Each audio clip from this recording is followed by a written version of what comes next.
Voilà, donc moi, ce que je vais partager avec vous, comme vous êtes en train d'étudier le livre de Matthieu, là, tout de suite, et moi, le Seigneur, comme en ce mois de d'octobre, moi, le Seigneur, la grâce qu'il me fait, chaque mois, je pars par thème. Donc, moi, le thème de ce mois que le Seigneur m'avait donné, c'est la nécessité de la foi pour enfanter sa destinée. Mais en allant, comme depuis que j'étais là, tu vois, le pasteur dit, ah non, on est en train d'étudier le livre de Matthieu, mais que j'ai dit, bon, dans le livre de Matthieu, je suis allé dans Matthieu 15, j'ai essayé de lire Matthieu 15, mais le Seigneur m'a amené, je là, sur le thème de la foi, tu as l'histoire de la foi qui est là, c'est cette foi-là qui est là, dans la nécessité de la foi pour recevoir un bienfait. Alléluia. Donc nous allons le lire dans Matthieu 15, le verset 21 à 28. Parce que dans Matthieu 15, je ne sais pas où est-ce que vous en êtes déjà, mais bon, moi j'ai pris Matthieu 15. C'est la dernière fois que j'étais là, je crois que c'est le Matthieu 14 qu'on avait partagé. Voilà. Dans Matthieu 15, dans le parti 21, bon, déjà, bon, il y avait beaucoup d'histoires, déjà les traductions des pharisiens, de tout, mais bon, moi je ne rentre pas là, mais moi, comme je suis sur la foi, voilà. Voilà, donc là, j'ai dit, bon, moi, je vais sur la foi, voilà, de la nécessité de la foi. Donc, c'est l'histoire de cette femme cananéenne qui s'est approchée de Jésus. Alléluia. Donc, Matthieu 15, verset 21 à 28. La parole de Dieu nous dit, Jésus était parti de là et se retira dans le territoire de Tyr et de Sidon. Et voici une femme cananéenne qui venait de ces contrées, lui cria, « Aie pitié de moi, Seigneur, fils de David. Ma fille est cruellement tourmentée par le démon. » Il ne lui répondit pas un mot, et ses disciples s'approchèrent de lui, lui dirent avec insistance, « Renvoie-la, car elle crie derrière nous. » Il répondit, « Je n'ai été envoyé qu'aux brebis perdues de la maison d'Israël. » Mais elle vint se prosterner devant lui, disant, « Seigneur, secours-moi. » Et il répondit, « Il n'est pas bien de prendre le pain des enfants et de le jeter aux petits chiens. » « Oui, Seigneur, dit-elle, mais les petits chiens mangent les miettes qui tombent de la table de leur maître. » Alors Jésus lui dit, « Femme, ta foi est grande, et qu'il te soit fait comme tu veux. » Et alors même, sa fille fut guérie. Amen. Je vais lire la même parole j'aime bien, j'ai une version d'Alfred Cohen.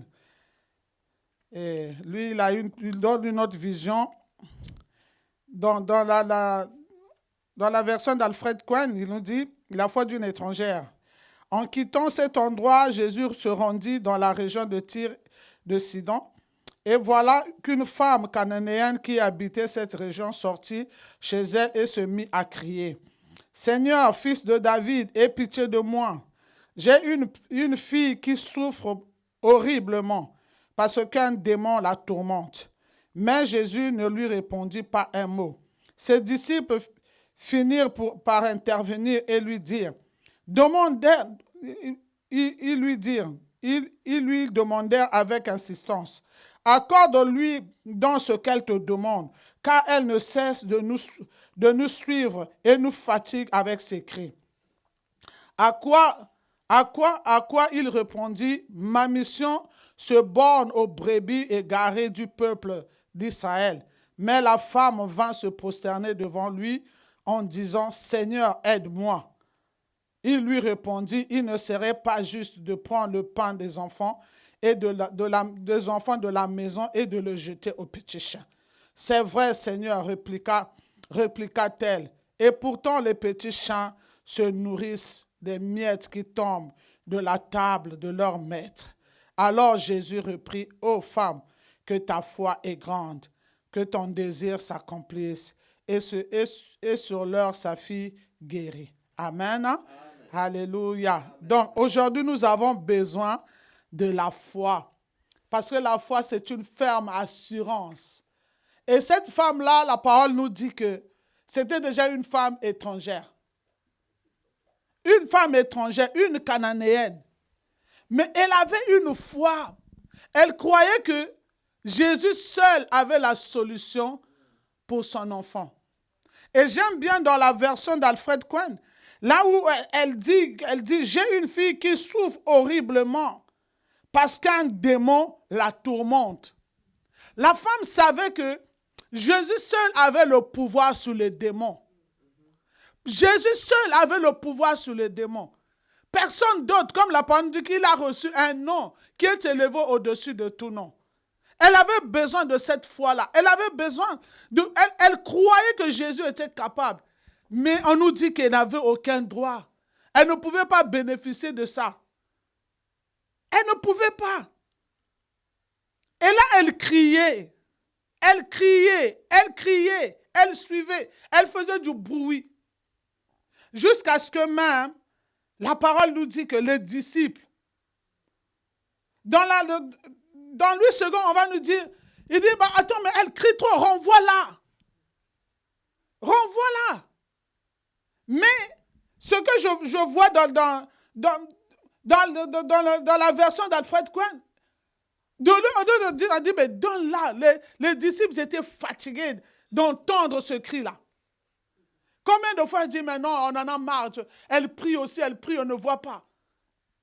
Elle criait. Et là, les disciples, donc c'est vraiment, elle était agaçante. Elle était tellement, c'est pour ça qu'il y a des moments bien aimés. On doit être agaçant. Amen. Tu as une situation qui ne dort pas, non. Il y a une situation qui te tourmente. Ne sois pas là, vaut mieux que je sois comme une folle. On dit, mais celle-là, c'est comment? Non.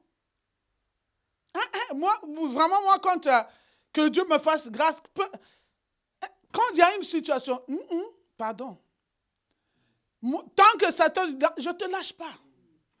Quand je vois ce démon-là qui tourmente, et surtout, tu vois, quand j'entends, tu vois, le souci qui me prend quand tu es là, c'est les enfants, les divorces et tout. Quand on touche à la famille. Satan, tu vas me trouver. Je ne veux pas te lâcher. S'il faut que je dors par terre, Seigneur, je crie à toi. Seigneur, s'il te plaît, cette femme cananéenne, elle n'avait aucun droit. Mais moi, je sais que j'ai un droit. Amen. Moi, aujourd'hui, en étant en Christ, je sais que si je crois à tout ce que papa a dit, il va le faire. Donc, je vais aller. Je dis, j'ai un droit.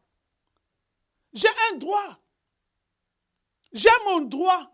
J'ai un passeport. J'ai une libre entrée d'aller vers le Père. Mais à des moments, tu vois, ce qui est malheureux qu'aujourd'hui, nous, les enfants de Dieu, on a perdu la foi, en fait. Parfois, on va dans la présence de Dieu pour aller. On suit seulement le mouvement. Mais dès qu'il y a un problème, moi-même, je ne prie pas. Mais je vais seulement chercher un prophète. Prophète, prie pour moi. Je ne prends pas le temps moi-même de crier à Dieu. Je vais chercher de l'aide. Mais non, Dieu va t'entendre. L'essentiel que j'ai la foi de m'approcher devant sa présence. Et c'est comme cette femme cananéenne. Les disciples vont intervenir au verset 23. Ils vont dire, elle criait à Jésus, la parole dit que Jésus ne l'entendait même pas. Jésus ne répondait même pas. Ce n'était pas son problème. Et de toutes les façons, toi, voilà. Il y a des moments, nous aussi, tu as le silence de Dieu. À un moment, tu vas prier, dire, mais Seigneur, depuis que je prie, Seigneur, je ne vois pas, Seigneur, mais qu'est-ce qui se passe? Seigneur, voilà 36 ans. Seigneur, mais cette affaire-là, c'est comment? Seigneur, fais-moi voir quelque chose. Seigneur, je veux voir ta gloire. C'est comme un jour mon fils qui me dit, maman, tu pries aussi, vraiment. On ne voit même pas aussi. Quand il m'a dit ça, j'étais choquée. Je dis, mais attends, mais comment est-ce qu'il peut me dire que maman, on t'entend toujours prier, mais on ne voit pas. Je suis allé dans, je dis, mais Seigneur, attends, mais tu as entendu ce qu'il a dit quand même? Mais Dieu fait toutes choses belles à son temps. Amen. Parce que quand le temps de Dieu arrive, Dieu, il est celui qui nous étonne. Amen. Tu vois, cette femme-là, elle suivait Jésus. On ne sait pas combien de temps qu'elle suivait Jésus. On ne sait pas combien de temps qu'elle criait. Elle criait. La parole nous dit que Jésus ne lui répondit pas un mot. Elle criait, fils de David. Elle connaissait que, tu vois, à la différence, c'est comme Bartimée. Bartimée criait aussi, fils de David, aie pitié de moi. Mais David, pour Bartimée, c'est la foule qui l'empêchait. La foule, tais-toi, tais-toi. Tais-toi. Mais comme il criait plus fort, fils de David. Parce que Jésus dit, mais attends, qui connaît le fils de David ici? Au nom de fils de David. Mais là, cette femme, fils de David, Seigneur, aie pitié de moi. Seigneur, ma fille est tourmentée, horriblement tourmentée. Viens au secours de ma fille. Silence absolu. Jusqu'à ce que même les disciples ont intervenu. Il dit, mais donne-la ce qu'elle veut parce qu'elle nous embête. Ses oreilles sont brouillées là, nous fait tellement mal aux oreilles. Elle crie tellement. Elle crie tellement, sinon ça nous embête. Donne-la ce qu'elle veut afin qu'on continue notre route. Parce que depuis, ça fait des heures, ça fait je ne sais pas quel jour, combien de temps qu'elle nous poursuit, qu'elle nous agace. Il y a un agacement, on en a marre. Fais quelque chose. Mais Jésus qui dit, là c'était cruel quand même. Et là Jésus, on nous dit que Jésus répond. Donc pour dire qu'elle n'avait aucun droit, quoi. Elle dit, je n'ai été envoyé que... Ah, Seigneur, mais moi aussi je suis une personne. Je te connais quand même. Je connais que tu es le fils de David. Je connais que tu as le pouvoir sur les démons. C'est pour ça que je suis venu vers toi. Donc ne me dis pas que... Ah non, tu n'as aucun droit. Tu n'as aucun droit. Mais nous aujourd'hui, toi et moi, nous avons le droit de nous approcher devant le trône de la grâce. Ce droit, nous l'avons. Le fait que tu as donné ta vie à Jésus, quand tu sais sincèrement, tu as donné ta vie à Jésus. Quand tu connais son nom, David pouvait le dire, comme il connaît mon nom, je vais le délivrer. Je te connais, Seigneur, je connais ton nom. C'est toi qui viens à mon secours. Parce que quand je crie, tu entends. Mais là, le Seigneur dit, non, tu n'as aucun droit. Je n'ai été envoyé que pour les brebis perdues de la maison d'Israël. Ah! Pour toi et moi, on allait dire, mais attends, tu vois, il m'a encore rejeté tout le temps que j'ai perdu. Tu vois la réponse que j'ai eue. Cette sensibilité qu'on a, notre chair qui nous fait défaut. Parce qu'on t'a dit un mot qui était humiliant, c'était un rejet. Mais cette femme-là, elle a accepté ce rejet-là. Elle savait que oui, Jésus se dit, mais moi, ma mission n'est pas pour vous. Ma première mission, c'est pour le peuple d'Israël. Toi, ton temps n'est pas encore arrivé. Tu attends. Mais cette femme, quand Jésus l'a dit, Jésus a limité. Il dit, moi, ma mission est limitée pour les brebis perdues de la maison d'Israël. Ce n'est pas pour toi. Toi, ton temps n'est pas encore arrivé. Et Jésus dit encore, au lieu qu'il s'arrête là, il va dire encore. Tu vois, comme j'aime bien dans la version d'Alfred Quad, où il a dit que ma mission se borne, dont la limite. Il a mis une borne là. Il dit non, je ne peux pas dépasser la limite. Mais pourtant, on nous dit que dans le territoire où il était, parce qu'il était parti à Tyr et Sidon, dans ce territoire, il dit non, ma mission se borne aux brebis égarées. Ma mission, il y a une borne qui est là, donc je ne peux pas dépasser la borne. Mais la femme a dit oui, tu ne peux pas dépasser la borne. Malgré ce qu'il a dit, je ne peux pas dépasser la borne. La parole me dit, mais la femme vint se prosterner devant lui en disant, Seigneur, aide-moi. Seigneur, viens à mon secours. Je t'appelle au secours. Seigneur, cette situation, je t'appelle au secours.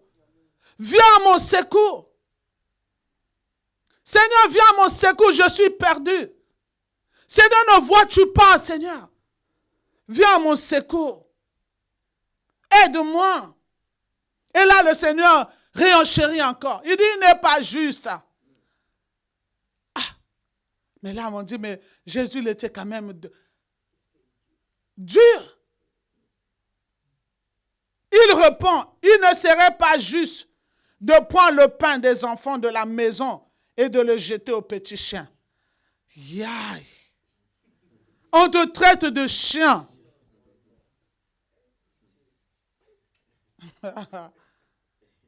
On te traite de chien. petit chien. Seigneur, j'ai une douleur là. Oui, bien que je n'ai pas le droit, mais tu me traites de chien. Mais cette femme, non, que le Seigneur fortifie notre foi. Que le Seigneur purifie nos cœurs. Que le Seigneur vraiment vienne, toutes les épines là qui étouffent la gloire de Dieu en nous. Passez l'état de notre cœur, bien-aimé. Si dans ton cœur il y a plein de malice, tu as tellement de sensibilité, dès qu'on dit quelque chose, tu es tellement sensible. C'est grave. Mais cette femme-là, elle savait qu'elle avait un besoin. On ne sait pas. Son enfant était tourmenté depuis combien de temps? On ne sait pas. Parce que la Bible ne nous dit pas le temps. Elle dit tout simplement qu'elle souffrait horriblement. Elle était horriblement tourmentée par ce démon-là. On ne sait pas combien de temps ça a duré. Est-ce que c'était depuis la naissance? On ne connaissait même pas l'âge de l'enfant. Mais elle qui était avec l'enfant, qui voyait comment son enfant était tourmenté, elle sait carrément, il a dit, c'est pas grave. Je veux être cette chaîne-là. J'accepte d'être une chaîne. J'accepte d'accepter l'humiliation. C'est pour ça, bien-aimé. Parfois, on va t'humilier, mais garde le silence. Parfois, on va te dire des choses qui vont te troubler. Garde le silence. Le Seigneur dit, garde le silence. Je combattrai pour toi. Garde le silence. C'est là le fait de garder le silence. Ce n'est pas que non, mais attends, est-ce qu'il connaît, est-ce qu'il connaît le diplôme que j'ai? Est-ce qu'il connaît le niveau que j'ai? Est-ce qu'il connaît? Peu importe le niveau que tu as. Même si tu es docteur, je ne sais pas en quoi. Il y a des moments. Ferme-la. Cette femme-là, accepte, on t'a dit tu es un petit chien. C'est pas grave, je suis un petit chien. Surtout là, dans le monde où nous sommes actuellement. Pour nous, les enfants de Dieu. Si on n'arrive pas à se taire, si on n'arrive pas parfois, on va te mettre dans une case. On te dit, on ne veut même pas que tu parles de Jésus ici. Oui, je ne veux pas parler de Jésus, ce n'est pas grave. Mais je veux manifester les œuvres de Jésus. Tu ne veux pas que je parle de mon Jésus? Ben, je vais manifester les œuvres de Jésus. Je veux manifester l'amour de Jésus. Je veux manifester le pardon de Jésus. Je veux manifester ce que Jésus veut que je manifeste. Et à travers ce que je veux manifester, toi-même tu vas voir, dire, ah, non, elle n'est pas comme nous. Je n'ai pas parlé de Jésus, hein, parce que tu ne veux pas que je parle de Jésus. Tu ne veux pas que j'ouvre peut-être ma Bible. Parce que là, maintenant, quand tu vas dans les Bibles, on va t'interdire. Hein. Tu n'ouvres pas ta Bible ici. Moi, je sais là où quand je travaillais, et je voyais des situations qui étaient tellement, j'ai dit, Seigneur, mais ici, ce n'est pas possible. Il y avait un monsieur qui était là, j'ai dit, mais non, c'est vrai. J'ai commencé à lui parler. Un jour, j'ai dit, non, on va quand même partager la parole. Elle me dit, mais dites, c'est interdit. C'est interdit d'ouvrir la Bible ici. C'est interdit. J'ai dit, ah, c'est pas grave. C'est interdit. On ferme le bureau. J'ai pris, j'ai commencé à lui partager la parole. Et on a partagé la parole. On a prié avec lui. On a prié. Et le Seigneur a fait ce qu'il avait à faire. Et là, une voisine, une collègue, je l'entends, elle commençait à se plaindre. Ah, j'ai perdu mon chat. J'ai perdu mon chat. J'ai perdu mon chat. Elle était toute malheureuse. J'ai dit, mais pourquoi tu es toute triste comme ça? Ah non, on a déménagé, j'ai perdu mon chat. Moi, je dis, moi, je connais quelqu'un qui peut ramener ton chat. Quelqu'un qui peut ramener ton chat. Moi, je peux demander ton chat. Tu peux retrouver ton chat. Elle dit, si c'est vrai, bon, écoute, si je veux vraiment, bon, je veux croire. Moi, je dis, ah bon, Seigneur, là, comme, j'ai dit, oui, le chat peut être retrouvé. Je crois que le chat, là, va être retrouvé. Comme les ânesses ont été retrouvées, le chat sera retrouvé. Seigneur, là, nous partons au week-end. Mais lundi, quand on va revenir, il faut qu'elle donne un témoignage. Je suis rentré à la maison. Je dis, Seigneur, j'ai tout simplement pris ses mains. Je dis, Seigneur, je te bénis parce qu'elle va retrouver son chat. Je te rends grâce. Et je suis pour moi rentré. Et quand je suis arrivé à la maison, je dis, bon, Seigneur, tu as dit en toute chose. En toute chose. Donc, en toute chose, je te rends grâce pour le chat qui est retrouvé. Lundi, il y aura une bonne nouvelle. Elle a retrouvé son chat. Et lundi, quand je suis reparti au boulot, elle me dit, mais, dites vraiment. Non, je crois. Tu sais, j'ai retrouvé, mon chat est revenu à la maison. Mon chat a retrouvé la nouvelle adresse. Mais pourtant, il était perdu. Je dis, mais je t'avais dit que mon chat, celui en qui je crois, il ramènera ton chat. Je n'avais pas besoin de témoigner à Jésus. Non. Croire. Je crois tout simplement ce que la parole de Dieu dit. Il dit tout ce que vous demandez en priant. On n'a pas précisé quoi que ce soit. Tout ce que vous demandez. Même si c'est un chat qui est... Le chat qui était perdu pendant le déménagement, le chat a retrouvé la nouvelle adresse de ses maîtres. On ferme cette parenthèse. Et cette femme, on l'a traitée de petit chien. Mais elle va se dire, mais même le petit chien mange. Quelle humilité. Et c'est ça, parce que le Seigneur nous dit, il résiste aux orgueilleux, mais il fait grâce aux humbles. Et aujourd'hui, on est en train de perdre parfois des opportunités. Nous perdons parfois l'exaucement de nos prières parce que nous sommes dans l'orgueil. Mais cette femme-là, elle s'est humiliée. Elle s'est humiliée. Elle a compris que Jésus n'était pas, son temps n'était pas là. Mais dans sa persévérance, elle a persévéré. Elle a persévéré, elle s'est humiliée. Et à la fin, quand elle a dit au Seigneur, il dit, c'est vrai, Seigneur, répliqua-t-elle. Et pourtant, les petits chiens se nourrissent des miettes qui tombent de la table de leur maître. Oui, je veux être une chienne. C'est pas grave. Mais j'ai un besoin. Je veux me satisfaire même des miettes qu'on me donne.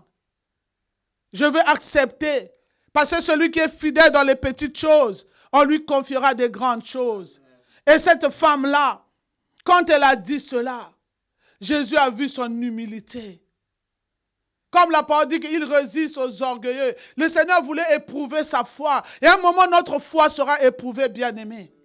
Il y a un moment, là, je dis, Seigneur, mais pourquoi ça m'arrive?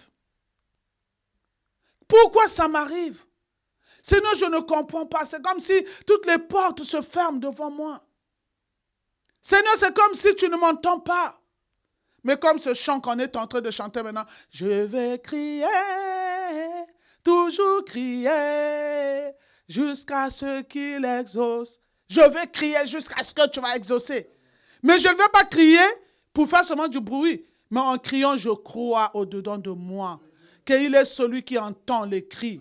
Je suis en train de crier parce qu'il écoute, il entend. Seigneur, quand un malheureux crie, tu entends. Seigneur, tu entends. Tu es en train de gémir. Je crie à toi, Seigneur. Je n'ai personne d'autre, Seigneur. Oui, je veux être, Seigneur, même une petite goutte, même cette miette, Seigneur. J'ai besoin de cette miette, mais j'ai besoin de toi. Et là, la parole nous dit, alors Jésus reprit la parole. Il dit, oh, le Seigneur exalte la foi de la femme. Il dit, oh, que ta foi est grande. Que ton désir s'accomplisse. Waouh. Tu vois, là, le Seigneur ne voit plus que, on ne sait pas, elle avait beaucoup de désirs dans son cœur, mais elle avait exprimé quand elle est allée voir Jésus, quand elle criait, elle a dit, viens à mon secours, viens délivrer ma fille. Mais on lui dit là, dans la réponse de Jésus, oh, que ta foi est grande. Que ton désir s'accomplisse. Quel est ton désir encore aujourd'hui? Que tu attends quoi de la part de Dieu? Mais le Seigneur veut que tu sois dans l'humilité. Que tout orgueil sort de toi. Amen. Parce que Dieu, il résiste aux orgueilleux, bien-aimés. On peut prier, mais si dans mon cœur est rempli d'orgueil, mon cœur est rempli d'orgueil, de peur. Tu sais, le manteau, le diable, c'est là où nous avons besoin de jeter nos manteaux. Notre manteau d'orgueil, notre manteau d'humiliation, notre manteau de peur, d'incrédulité, le jeter. Dire non, non. jeter le manteau. Et aujourd'hui, beaucoup des enfants de Dieu, on va aller dans la présence de Dieu. Parfois, on commence à commander Dieu. Non. Mais Dieu, il est Dieu. Dieu, il est Dieu. Et ce matin, que le Dieu de toute grâce nous donne, que nous puissions voir, Seigneur, demeurer dans ta présence. Je veux demeurer là où tu es, Seigneur, jusqu'à ce que, Seigneur, peu importe, mais je veux demeurer dans ta présence. C'est là où le Seigneur nous dit, veillez et priez. Malheureusement, aujourd'hui, tu sais, il y a des circonstances, l'Église, là comme là, le pasteur disait tout à l'heure, la nostalgie, rester dans la présence de Dieu. On n'a plus le temps de rester dans la présence de Dieu. On n'a plus le temps de payer le prix. Moi, j'ai essayé, c'est cette semaine-là, quand le Seigneur m'a mis à cœur, je regardais une émission où j'ai vu comment est-ce que on est en train de la sorcellerie. On prenait les enfants, donnait la sorcellerie aux enfants. Il y avait une jeune fille dans l'histoire. Il y avait sa grand-mère qui était la sorcière de la famille. Mais elle voulait maintenant léguer la sorcellerie. Elle dit, mais qui va me remplacer? Qui va me remplacer? Elle dit, mais attends, mais il y a sa soeur qui dit, mais oui, mais tu vas bientôt partir, mais qui va te remplacer? Elle dit, ah oui, mon fils il y a une fille. Je vais initier ma petite fille. Il a commencé à initier sa petite fille. Et sa petite fille initiait les autres à l'école. Par quoi? Par les bonbons, les biscuits. On lui a donné des chocolats. Donc toutes les fois qu'on te donnait un chocolat, toi tu mangeais le chocolat, tu rentrais directement dans le groupe. Et la nuit tu te retrouves, tu étais là. Et des enfants qui détruisaient la destinée de leurs parents. On a vu un papa, il était très riche. Il avait des grandes entreprises, des projets. Il allait signer un grand contrat. Et sa fille qui entend, il dit, on lui demande, toi tu donnes quoi? Je dis, je veux détruire l'avenir de mon père. Oh! Et papa qui arrive, il arrive le lendemain, le projet qu'il avait, il allait signer. L'agent qui dit, non, je vois qu'on s'était trompé. On annule le contrat. Il avait déjà fait des projets, ils allaient voyager. Elle aussi allait voyager avec eux. Mais à cause de la sorcellerie, papa, du jour au lendemain, il a tout perdu. Et les enfants, un autre enfant, sa maman était enceinte. Comme on lui a donné la sorcellerie, il a fait une bêtise, sa maman l'a tapé. Il dit là, tu m'as tapé, tu vas voir. Le bébé que tu portes là, si tu vas encore avoir des enfants. Elle a fait la sorcellerie. Sa maman, comme elle ne priait pas, a détruit. Sa maman a perdu l'enfant. Et on a enlevé même l'utérus. Et là, j'étais devant là. J'ai dit, Seigneur, non. Et là, le Seigneur me met dans le dit, si les mamans ne se lèvent pas, si les femmes ne se lèvent pas, le diable est en train de détruire la génération. Heureusement, il y avait une mère, elle avait qu'un fils. Mais son fils, elle toujours dans la prière. Il dit, tu ne peux pas manger. Même si qu'on te donne quelque chose, ne mange pas. Il faut d'abord le mettre sur le sang de Jésus. Et là, le garçon là, on insiste. Bon, il dit, bon, donnez-moi le chocolat.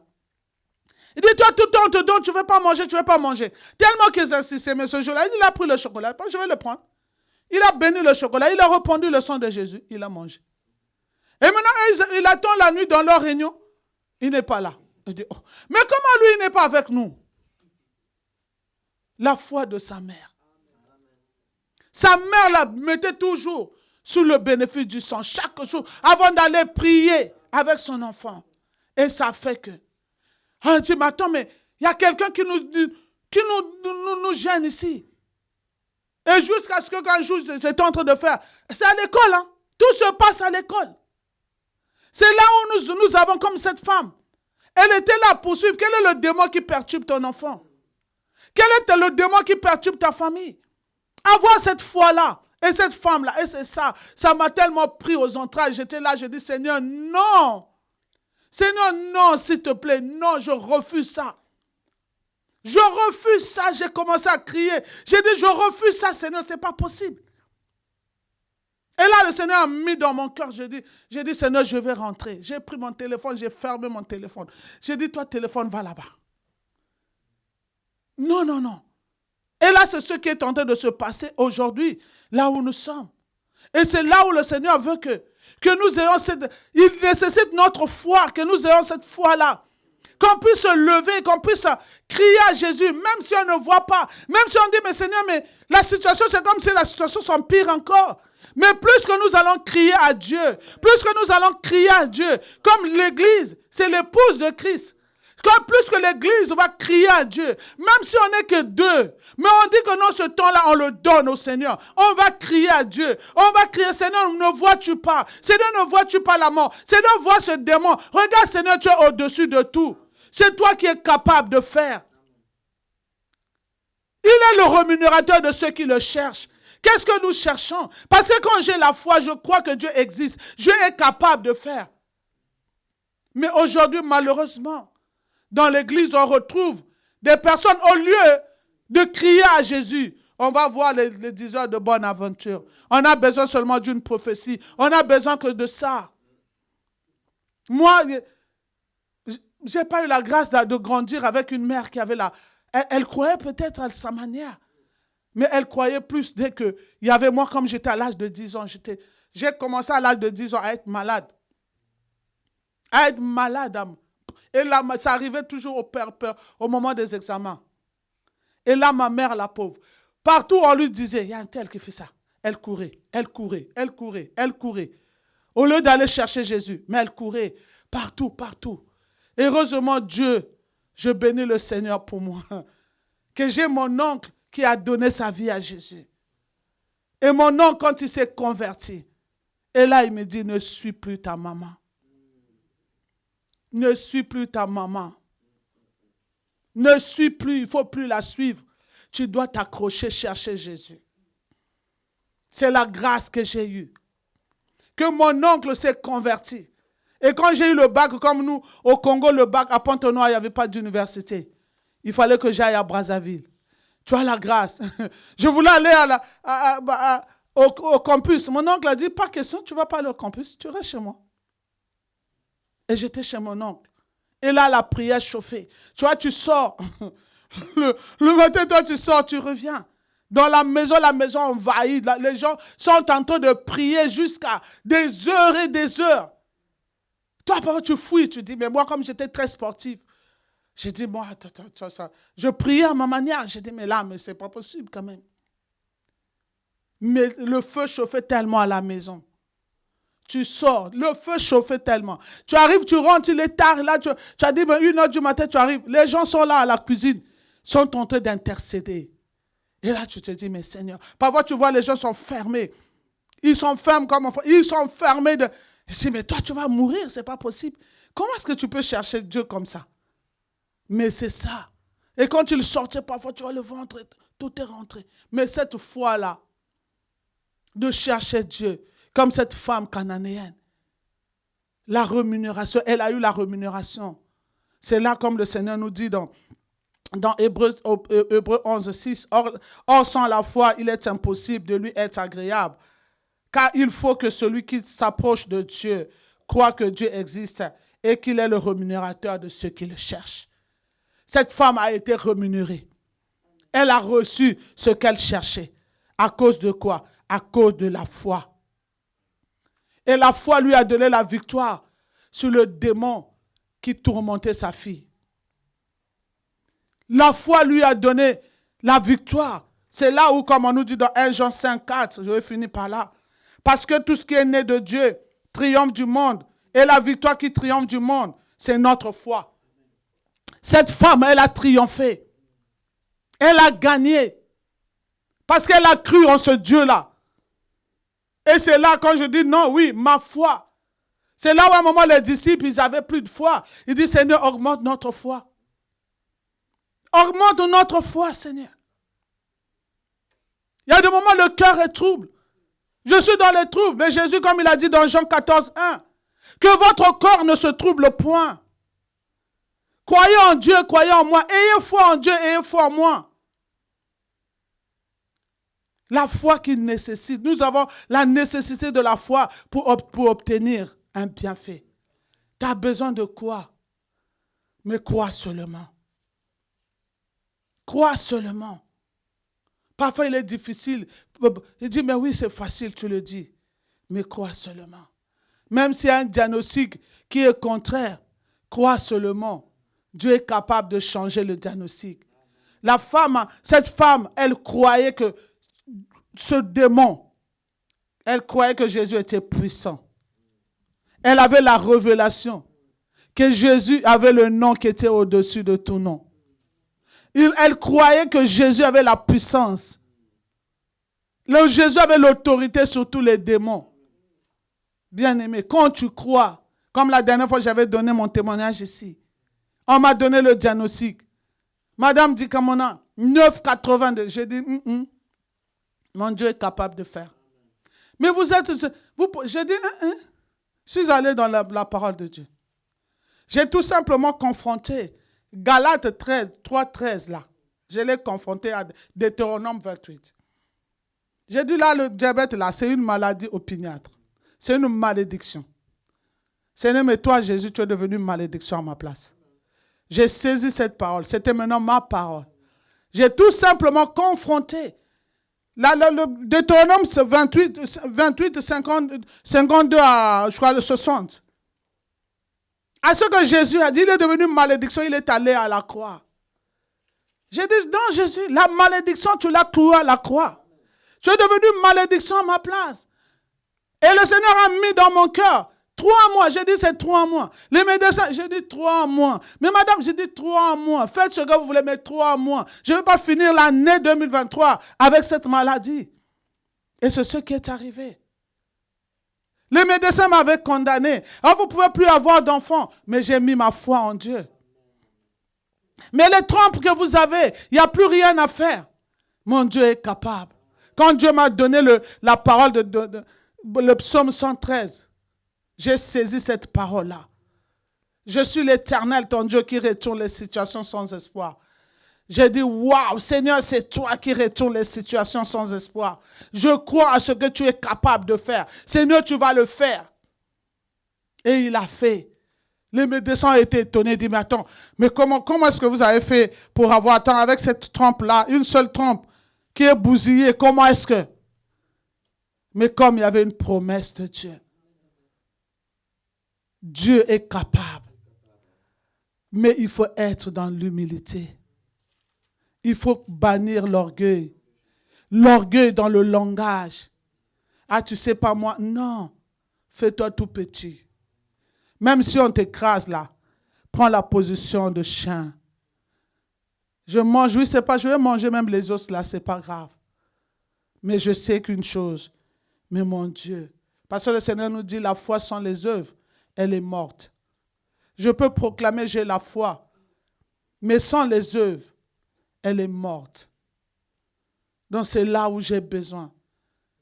Seigneur, viens donner la vie à tout ce qui est mort en moi. Peut-être dans mon cœur, il y a la haine. Mais si j'ai de la haine dans mon cœur, la haine va venir me tuer ma foi. Si j'ai le non-pardon, j'arrive pas à pardonner. Le non-pardon va faire quoi? Va détruire la foi qui est en moi. Alors nous avons besoin de nous humilier. Oui, quelqu'un m'a fait du tort. Mais Seigneur, je laisse tout. Je viens à toi. C'est toi qui es capable de guérir. Je me confie en toi, Seigneur. Et que tout soit à toi, Père. Dans le nom de Jésus. Amen. Que le Seigneur fortifie notre foi encore ce matin. Vraiment qu'il nous donne encore la force de nous attacher à lui. De nous attacher, de le suivre jusqu'au bout. Comme on dit, jusqu'au bout, je veux te suivre. Dans les bons, les mauvais jours, je veux te suivre. Amen. Hein? Voilà, que Dieu nous bénisse.